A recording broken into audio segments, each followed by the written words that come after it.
Hi, welcome to learn law with me Hema. ఈ మధ్య మనం చూస్తున్నామండి సోషల్ మీడియాలో ఎవరు పడితే వాళ్ళు ఇష్టం వచ్చినట్లు అడల్టరీ తప్పు కాదు సుప్రీంకోర్టే జడ్జిమెంట్ ఇచ్చింది అని అన్నెసెసరీ కామెంట్స్ చాలా బాగా చేస్తున్నారండి. అసలు సుప్రీంకోర్టు ఏం జడ్జిమెంట్ ఇచ్చింది, ఒక జడ్జిమెంట్ ఇచ్చేటప్పుడు వాళ్ళు అక్కడ ఏమేమి రాస్తారు, ఇవన్నీ తెలుసుకోకుండా చాలా ఇష్టం వచ్చినట్లు మాట్లాడటము ఒక సొసైటీకి చాలా రాంగ్ మెసేజ్ వెళ్తుందండి. So to clarify all these things I'm just making this small video. అసలు సుప్రీంకోర్టు సెక్షన్ 497ని స్ట్రక్ డౌన్ చేసిందండి. సెక్షన్ 497 అంటే ఏంటంటే it is adultery which is described in section 497 of IPC. So Joseph Shine versus union of India అనే కేసులో supreme court చాలా రకాల considerations చేసి అల్టిమేట్గా ఒక జడ్జిమెంట్ ఇచ్చింది. అంటే సెక్షన్ 497లో అడల్టరీ అంటే ఏంటంటే ఇద్దరు వ్యక్తులు అక్రమ సంబంధం పెట్టుకున్నట్లయితే కనుక దానిలో ఆ మేల్ పర్సన్, ఒక మగతను ఎవరైతే ఆ సంబంధంలో ఇన్వాల్వ్ అయి ఉన్నాడో అతనికి మాత్రము ఒక 5 ఏళ్ల పాటు జైలు శిక్ష వేసేవారు. అదే సంబంధంలో పార్టిసిపేట్ చేసిన మహిళని మాత్రం ఒక విక్టిమ్గా చూసి ఆవిడని మాత్రం విడిచిపెట్టేసేవారు. సో ఆవిడకి శిక్ష అనేది పడేది కాదు, కానీ మేల్ పర్సన్కి మాత్రమే శిక్ష పడేది. సో కాబట్టి ఇది చాలా అన్కాన్స్టిట్యూషనల్గా ఉంది, జెండర్ ఇండిస్క్రిమినేషన్ ఉంది, ఆడవాళ్ళకి వదిలేస్తున్నారు, మగవాళ్ళని శిక్షిస్తున్నారు. So it is against articles 14, 15 and 21 of కాన్స్టిట్యూషన్కి అగెయిన్స్ట్గా ఉంది అన్న ఉద్దేశంతో మాత్రమే ఈ జడ్జిమెంట్ ఇచ్చారు. అంతేగాని అడల్టరీ కరెక్ట్ అని ఎక్కడా చెప్పలేదండి.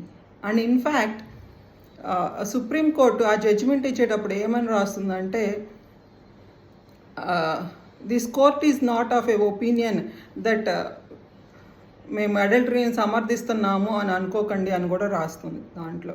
అండ్ స్టిల్ ఇంకా ఏం చెప్తుందంటే ఆ జడ్జిమెంట్లో adultery is considered as both a moral wrong and also civil wrong.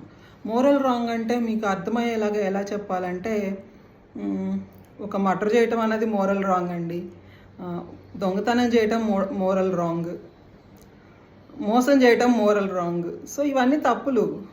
So adultery కూడా తప్పే, it is a moral wrong and also a civil wrong.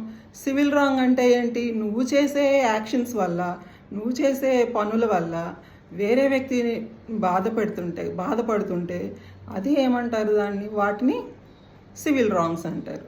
So adultery అన్నది civil wrong and also moral wrong అంతే. So adultery అనేది తప్పు కాదని ఎవరు చెప్పలేదు, supreme court అసలుకే చెప్పలేదు. సుప్రీంకోర్టులో జడ్జిమెంట్స్ ఇష్టం వచ్చినట్లు ఎవరు ఇవ్వరండి. మీకు లా తెలియకుండా, న్యాయస్థానాల మీద గౌరవం లేకుండా ఇష్టం వచ్చిన కామెంట్స్ దయచేసి పాస్ చేయకండి అండి. సుప్రీంకోర్టు వాల్యూని మీరు చేసే తప్పులను కవర్ చేసుకోవడానికి సుప్రీంకోర్టు జడ్జిమెంట్స్ని అడ్డం పెట్టుకోకండి దయచేసి, ఓకేనా అండి. అక్కడ జడ్జెస్ ఒక జడ్జిమెంట్ ఇవ్వటానికి కూర్చున్నప్పుడు ఒక తప్పు చేసిన వ్యక్తి ఒక మర్డర్ చేసి వచ్చినా సరే అతను ఒక ఇన్నోసెంట్ అన్న బిలీఫ్తోనే వాళ్ళు అక్కడ కూర్చొని సమగ్రంగా న్యాయ విచారణ జరిపించి తీర్పులు ఇస్తారండి. అంతేగాని ఇలాగా ఇష్టం వచ్చినట్లు మాట్లాడి మీరు చేసే తప్పులకి కవర్ చేసుకోవడానికి సుప్రీంకోర్టు జడ్జిమెంట్లని దయచేసి అడ్డం పెట్టుకోకండి అండి. So and one more thing ఏంటంటే adultery is still considered as a ground for dissolution of marriage. అంటే మన హిందూ వివాహ చట్టం ప్రకారం మన పెళ్ళి అన్నది చాలా పవిత్రమైన బంధం, ఎలా పడితే ఇష్టం వచ్చినట్లు బ్రేక్ చేసుకోవడానికి లేదు. దానికి చాలా గ్రౌండ్స్ ఉన్నాయి. ఆ గ్రౌండ్స్ గురించి మనం తర్వాత ఎప్పుడైనా వేరే ఒక వీడియోలో చేసుకుందాము.